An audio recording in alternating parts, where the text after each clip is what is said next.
Cette patiente souffre de démangeaison. Après 2 consultations chez un dermatologue, elle voudrait savoir si ces symptômes n'ont pas une origine allergique. Depuis le mois de décembre, j'ai des démangeaisons et des brûlures sur les avant-bras. D'accord.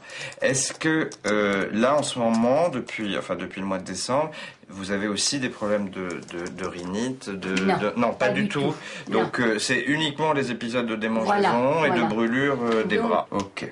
La première étape d'une enquête allergologique, elle est fondamentale, c'est l'interrogatoire. Dans le cas de notre patiente qui vient me voir parce qu'elle a des problèmes cutanés de démangeaison depuis plusieurs mois. Et là, au début de l'interrogatoire, on vient juste de constater que quelques jours auparavant, elle avait acheté un manteau avec des plumes, duvet de canard. Donc déjà, on a une petite possibilité.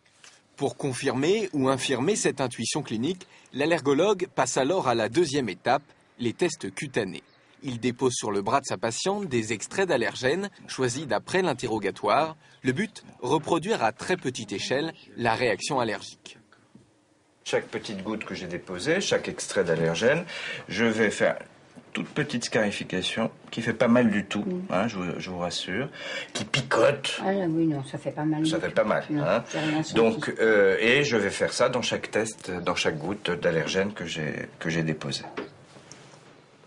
L'acte fondamental d'un bilan allergologique, c'est de pratiquer des tests cutanés. Hein. Donc je répète, c'est très important de les faire, c'est facile, c'est pas très douloureux, même les enfants les supportent très bien, c'est pris en charge par la sécurité sociale et ça peut vraiment apporter des réponses. Alors parfois on a les réponses rapidement et puis parfois c'est un petit peu plus difficile.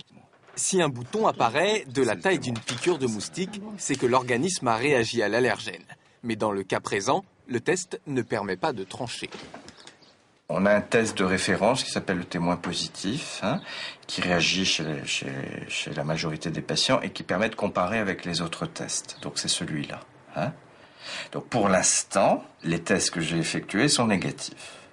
Dans ce cas, il faudra donc terminer le dépistage en laboratoire. En recherchant dans le sang certains anticorps spécifiques, on peut détecter une allergie que les tests n'ont pas révélée.